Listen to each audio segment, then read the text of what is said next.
Welcome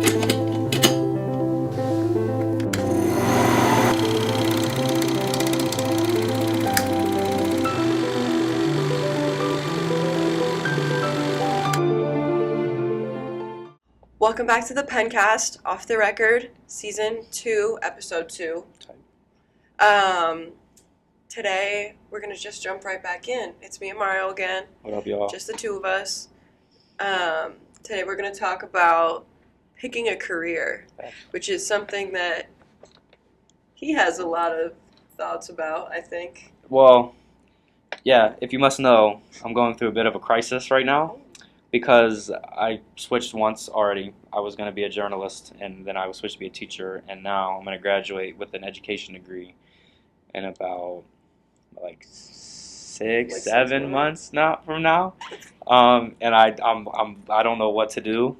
Yeah. So I guess just the kind of thing my thoughts are, and like what we should talk about today is just the unbelievable ridiculousness that it is that children who are 18 years old are expected to come to college and pick a major that's going to be a career that they're going to do for the rest of their life. So what are your 100%. What do you think about that? No, I agree because It's ridiculous. I think it's ridiculous. I came into college studying psychology, and I'm still studying psychology, and I love it. Sure. But that does not mean that like my interest in psychology haven't shifted. Mm-hmm. Like when I came in, I wanted to do a specific type of psychology. And over my years here, especially last fall, I took a advanced biopsych class, and we talked a lot about like brain imaging studies and stuff like that. And I was like, actually, I want to do this instead. And I kind of changed my mind. So like the type of grad programs I've had to look into have changed. So I've always studied the same thing, but my like trajectory in that subject has not always been exactly the same. So I do think it is kind of crazy to be like, okay, pick a thing and that'll be your job forever. I think the nice thing that makes a difference depending on what major you pick is, like you said with psychology. Listen, this could be a completely ridiculous statement, but is it broad? Oh, yeah. So you can do many different things with that, right? When I was in communication media, there's hundreds of different things that I could have picked. But now with me being in education, it's kind of like, bro, you're either going to be a teacher or you're going to be like a building sub. Yeah, true. Building sub at first, and then eventually be a teacher, and then that's kind of it. So I think my issue and my problem is, and it's truly is something that I just need to let go of. Okay. Is that I'm so focused on having the perfect career. Sure. Yeah. Perfect in terms of liking it, being good at it. Yeah. Fitting my lifestyle, right? What I want to do, my family, stuff like that. So I think at this point where I'm going to start observing in a couple weeks, and then I'm going to start student teaching next semester, and then I have a summer to work at summer camp, and then I'm going to go be a teacher. So I think it's getting very real for me, and I think, like, you know what I mean? No, yeah, for real. Yeah, no, I totally get it. It has started feeling like it's getting very real. Yes. No, it's getting real, scary. bro. Seniors. We're seniors here, bro. This is no joke. It's getting scary. Yes. And I think that, now that being said, I'm really glad that I have had this college period to learn and to figure out more of what I want to do. Because if they had been like, pick a job, you start doing that job today at 18. Yeah. It would have been too much. Like trade school, like electrician and car, But like, since I've had the time to kind of process and figure out what I want to do with the field I'm interested in, that's been really helpful. Mm-hmm. But at the same time, it is still really scary to try to, because all I've really done for most of my life is school, right? Yeah. Like anybody in college, all you've really done for like your whole life is school. Mm-hmm. Kindergarten, grade school, college. Yes. A lot of people went to preschool, daycare before that. Like, it's all this kind of same idea. Yeah. And then all of a sudden, you switch to a job. Yes. Or actually, not for me. I have to do more school. But oh, really? It'll be different, a different kind of school. Like, grad school, I think, is a little bit that everything for every psychology major? Do you have to go to grad school? Like, probably need to. You don't have to. Yeah. But for most subfields of psychology, you do end up having to go to grad school. So, yeah, me and all my friends in psychology are kind of talking about, like, what do you want to do with grad school instead of like what do you want to do as a job? It's kind of crazy because grad school has never been something I've ever considered Yeah. until very recently, where I kind of think now it's me delaying the inevitable. Right. You get so comfortable, right? And my one of my favorite sayings is, right, seek comfort in discomfort, right? Okay. Find where you're least comfortable and go stay there until it is. You know what I mean? I get that. So, a lot of my crisis that's going on right now, which is not really a crisis, right? I'm lucky enough that whatever it is that I do, it's going to be all right. Yeah. I'm going to figure it out. I'm going to fuck it out. I'm the CEO of thugging it out. No, but for real. I think it's might be a matter also of me delaying it. Yeah. Because it's kind of like maybe I will go to grad school now. Maybe I'll, you know what I'm saying, like maybe I'll go to grad school in New York, or I'll go to grad school in Chicago or Miami. You know what I'm saying? Like, so I think like one of the options for me is to study something in grad school that's not necessarily what I studied in college. You know what I mean? And I think that would be cool. That's something to like, I don't know, think of maybe a new path. Yeah, I think a lot of people end up going to grad school for things that are different than what they studied in undergrad. Like even in looking at psych programs, like a lot of them will have a thing that's like, you don't have to have done psych as your undergrad. Like it's preferred, but if you did something else and you can make like a good argument about why you should study this thing in grad school, like we'll consider it. So I think that's interesting. But honestly, I think it's something people don't talk about enough, that moving on from college to having a job is really intimidating. Scary? Yeah. Because it's kind of like, I mean, obviously this is not true, but my mindset is like, you go to college, you get a job, and you die. No, literally. Like, no, am I wrong? Like, that's it. Like, it's you just kind of do that forever. You go to college, you get a job, and then 50 years, and then you retire. Yes. And it's like, wait, but what if but I'm 21. What if I don't want to be stuck doing the same thing for 50 years? So I think for me, it really is a matter of just like, in terms of going to grad school, it's one more thing where it's kind of like exciting.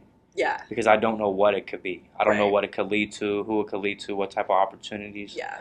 Whereas I kind of feel like if I get to a point where I just become a teacher, that's it. Like I go live at home for a couple years until I get enough money, then I, you know what I'm saying, then I go work, then I get married, then I have kids, and then, you know what I'm saying, go to work every day. I guess it's kind of like, it's not exciting and it's kind of boring. I know, yeah. Like I should, like, why can't I just be an influencer, bro? No, oh my God. Am I wrong though? I mean, that's why you're on both podcasts. Nah, facts. Hey, Oh two my for gosh. today. Check out the first podcast. Yeah. So, you know what I mean? No, I totally get it. I mean, for me, like, I am really excited about the idea of my upcoming career, like the idea of getting up every day and having to go do research does like excite me, like I'm interested in it. But at the same time, I'm kind of like, you know, I feel young and inexperienced to be making such a big decision for the rest of my life. So because you kind of have to know by the time you're a sophomore. No, like for me, like that's really when it is. Like if you don't pick your major, if you're not in it by like second semester, like sophomore year, or maybe latest junior year, you're kind of cooked, bro. Because at that point, it's like I can't change now. Yeah, I can't change. I'm sure psychology seems nice. I don't know. Maybe I want to switch psychology, but it's too late. I can't. Like I'm already locked into this. Right. Yeah. You either can't, or if you do, you're going to be here for a while longer. Which is why I think the most important thing to take away from college that people don't understand, and I always said this, it's not about your math class. It's not about your math test. It's not about reading your chapter. It's about working on and building life skills that you can't get from anywhere else. Because at the end of the day, when I graduate, what's going to get me a job is not my 4-year degree.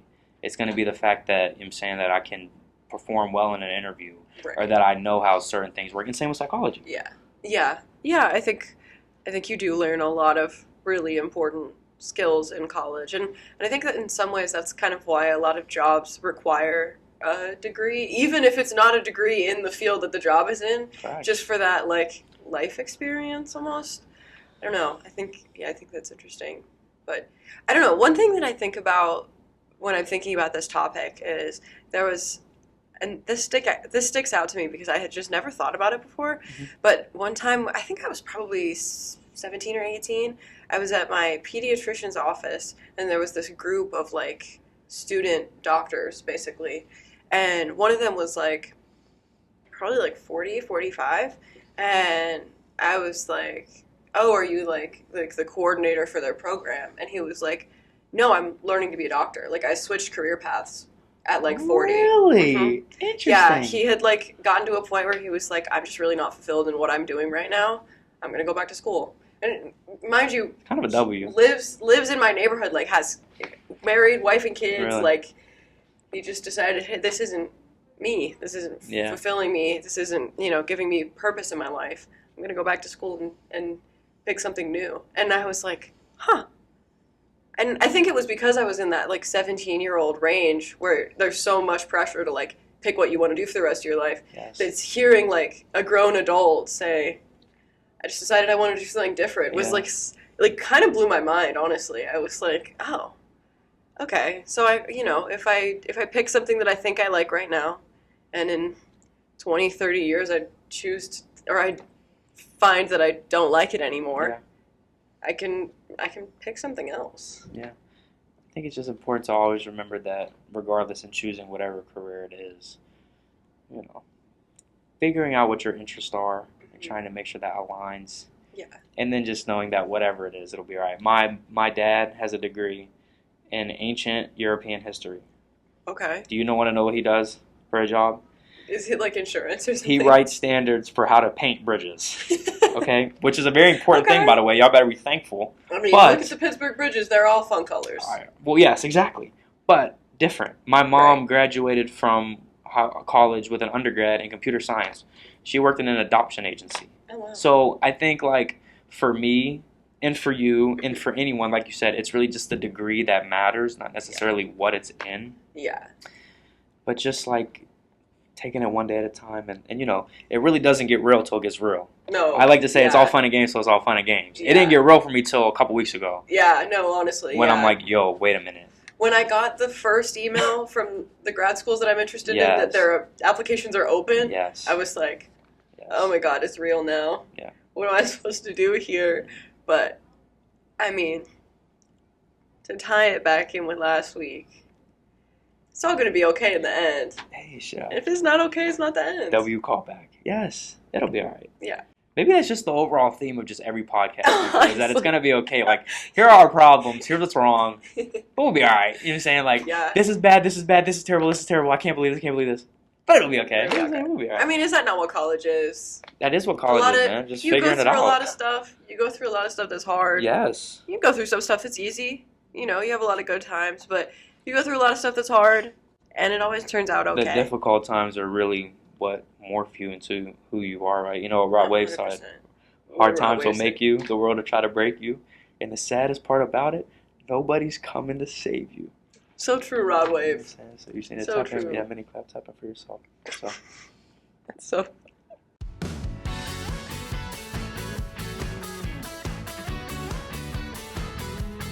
So today we're joined by Reagan. Reagan is our video editor. Reagan, do you want to introduce yourself a little bit?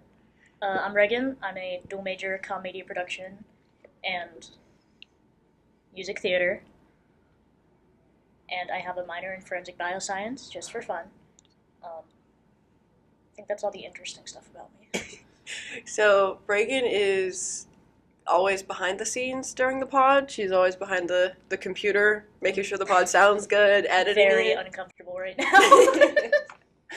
It's a little bit out of her wheelhouse, but we just have, just wanted to introduce everyone in the editorial board. For those of you who don't know, sorry to interrupt, me and Reagan actually go way back.